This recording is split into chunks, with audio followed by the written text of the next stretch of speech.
there. I'm here with Krystal Noiseux, and we are at the Rhode Island Resource Recovery. And Krystal is going to share with us a lot of really interesting information. So thank you so much for you're welcome. receiving us. Yes. So how are we doing here in Rhode Island in terms of recycling? We are actually the first state in the nation to have mandatory recycling. We passed that back in 1986. So we have a long history of recycling programs. And in terms of the amount of materials that we accept through our different programs, we're definitely on par with great programs across the country. What we do from time to time is we do an analysis of the waste that we're landfilling. And we look at that and we try to figure out, by sorting that waste, where is there more potential. And so we still know that we have potential to take out more materials through some of our even simple programs like our mixed recycling program. And then there are programs where we can go sort of above and beyond the bin through special collections or special drop-off programs. So we know there's more potential to keep more materials out of the landfill, and we're constantly trying to educate the public about what the opportunities are for them to do that. Okay. All right, so this is the mixed recycling. Can you tell us about how this works? Yeah, so there's basically 4 categories of materials that you can put in your recycling bin or cart at home, school, or work in Rhode Island. There's a category for fiber, metal, glass, and plastic. And what's really important for people to know is that just because something is made of metal, just because something is made of glass, just because something is made of plastic doesn't mean, oh, then it's recyclable and it goes in my bin. We get a lot of extra stuff in the recycling bin, and that actually creates a lot of problems in the facility. So it can put our workers at risk for injury, it gets jammed up in the equipment, shuts the whole thing down, makes it more inefficient, and then the quality of the recycling in the end that we're selling to the recyclers lowers. So in order to keep that quality up high, we ask that people just follow a few simple rules. So with fiber, we accept paper and cardboard that are flattened, and cartons. So that's like your milk or your juice or your soup or your soy milk or broth. And those cartons just have to be empty at a minimum and rinsed out whenever possible. You can put the cap right back on them. So paper and cardboard, flattened is very important for it to sort through the facility correctly. And then cartons, because they're a container, we want them to keep some shape. So that's the basic rule for fiber. For metal, we take metal cans, lids, and foil. That's it. No other items made of metal belong in your mixed recycling bin at home. If it's not a can, lid, or foil, it shouldn't go in. So for example, a wire hanger, made of metal, not a can, lid, or foil, doesn't go in the mixed recycling. In your mixed recycling bin, just bottles and jars. So for example, a drinking glass or a glass candlestick, it's made of glass. It's not a bottle or a jar. It doesn't belong in the mixed recycling. And the final category is plastic. And for that, we should take the lids off. We shouldn't leave the lids on. Yep. So because we do take metal lids, what you want to do is you want to take the metal lid off of the glass bottle or jar because they're different materials, and then just recycle those lids separately. Okay. And then the final category is plastic. And the rule here is a one word that you have to remember, and that is containers. Mm-hmm. Container, container, container. There are millions of plastic items on Earth. If they are not a container, they don't belong in your mixed recycling bin in Rhode Island. Plastic tops, no matter what they are, can go right back on those plastic containers. That's the only way to get them recycled. They have to be fastened back onto the container. But a container can be a bottle or a jug or a tub or a cup or a clamshell, like takeout container. If you have the item and you say, yes, this is plastic, yes, I would call this a container, you can put it in your recycling bin. Again, empty at a minimum, rinsed out whenever possible. If there is a sink, it is possible to give things a quick rinse. And a really important thing for preparation is no plastic bags. No plastic bags, no bags full of plastic bags. And a common mistake is that people will take all their mixed recycling, put it inside of a plastic bag, tie it, and set it out that way. Okay. We need the recyclables to be loose when they arrive here in order for them to sort properly through the facility. That's our number one challenge in the facility is plastic bags. And I have to say that there are tours of the facility. Anybody can come and schedule a tour, and it's amazing to do that.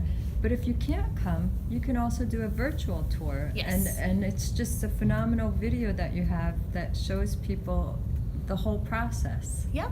So we do about 200 tours a year, and any Rhode Island group can come here and tour for free. So that could be a school, that could be a business, it could be a church, it could be a community center. Anyone, so Rhode Island group, you can come and do that for free.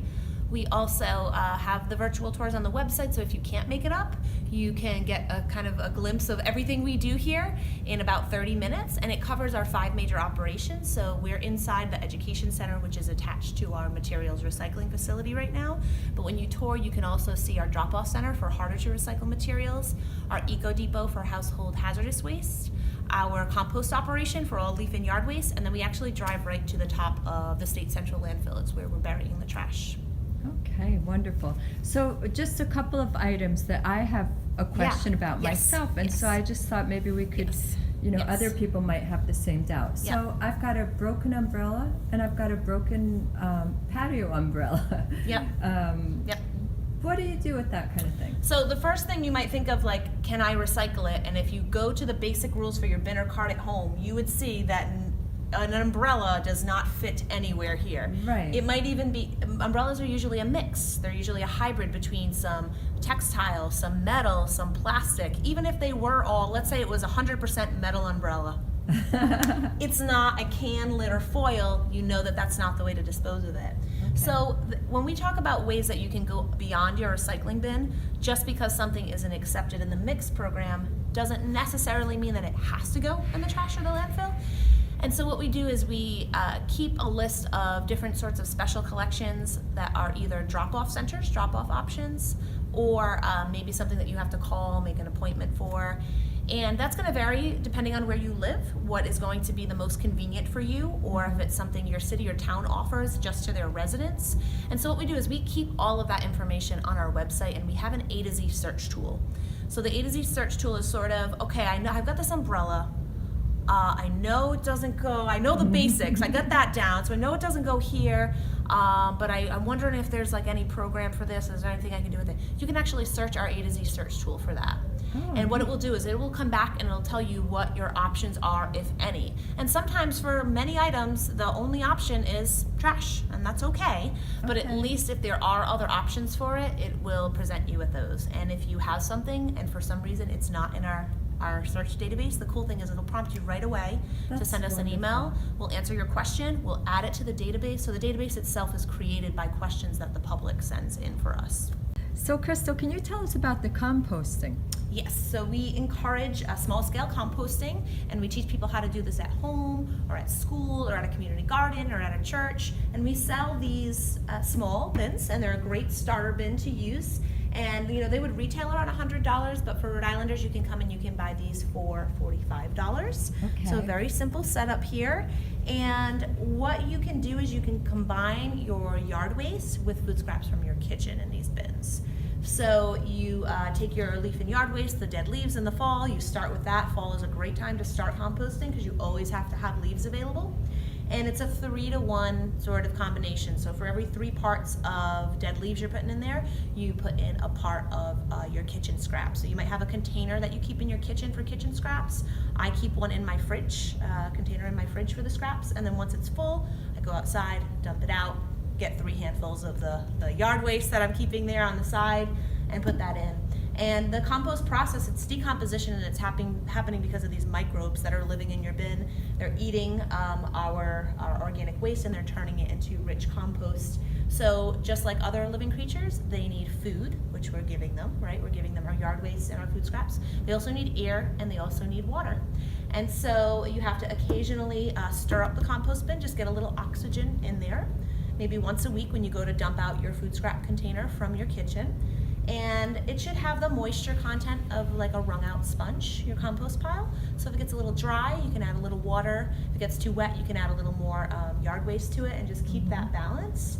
And you'd be surprised, you think this is gonna fill up, but the compost process really takes it down. And so as it starts to break down, it gets smaller and smaller and smaller and smaller. Now, you did say that you have a program if a person wants to come in and get educated about the composting. Yep. So we offer free workshops to teach people how to get started with their compost bin and make sure that they're managing it well. And so any community group or school or community center, if they request a workshop from us, we'll come and we'll deliver that free of charge. So behind me you're seeing kind of the rest of our facility. That's the central landfill there in the background.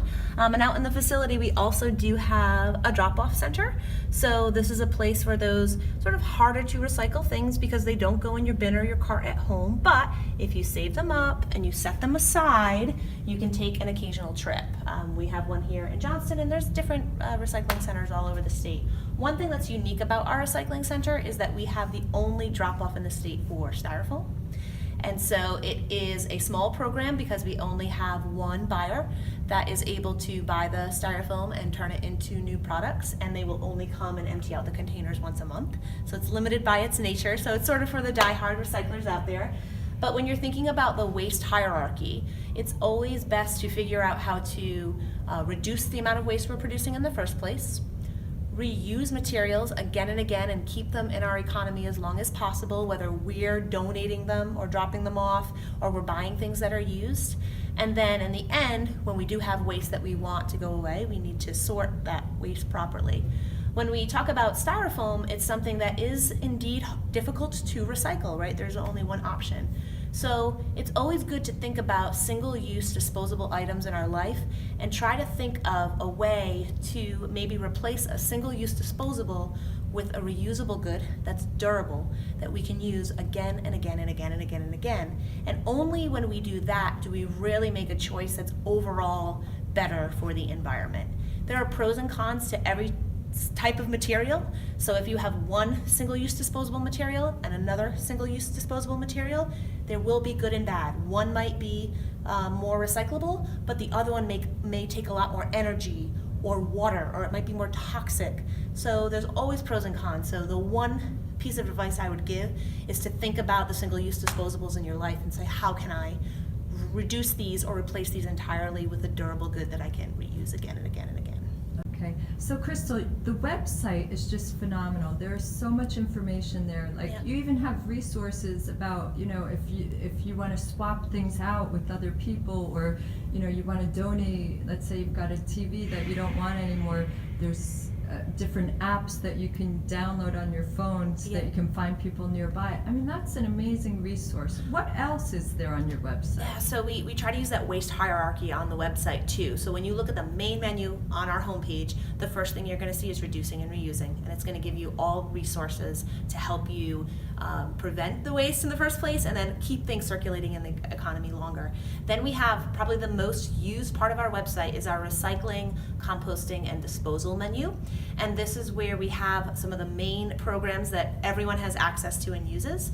And then we also list the top 20 items that people ask us about. And so you can go and see what those top 20 are, but then you can search that complete A to Z list. So again, you don't feel like you have to memorize all of this. I do encourage people to memorize the basic rules for the mixed recycling program, because you shouldn't be having to look that up day to day. That's not practical. But again, when you have something that, you have a new TV, you got a new TV and you have an old TV, or you have old books, or you have old textiles, and you say, I wonder if this has to go in the landfill. If you look at that A to Z list, it'll give you your options for keeping it out. What's the closest local drop-off center or special collection that you can utilize? So it's a great resource, very popular, and the best tool for you to use in managing your waste.